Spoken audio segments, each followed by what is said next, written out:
Kalau sebut kapcai yang dekat dengan hati rakyat Malaysia, satu nama yang susah nak dilupakan, Modenas Chris.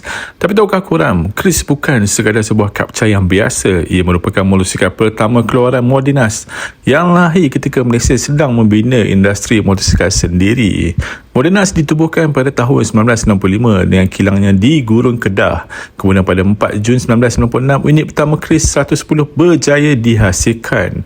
Chris dibangunkan dengan hubungan teknikal bersama Kawasaki menggunakan asas teknologi yang berkait dengan Kawasaki KZ 110. Dengan enjin sekitar 110cc, transmisi 4 kelajuan menggunakan minyak yang menjimatkan dan penyelenggaraan yang mudah.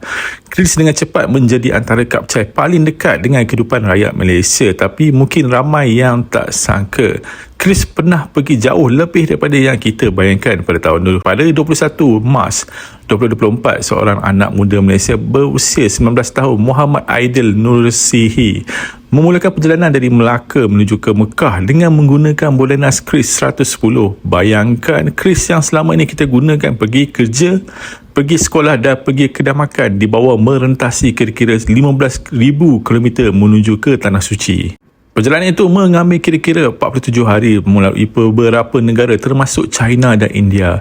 Dan akhirnya sebuah kapcai 110cc buatan Malaysia sampai ke Mekah. Inilah Modenas Chris, kapcai Malaysia yang mungkin nampak biasa tetapi kisahnya luar biasa.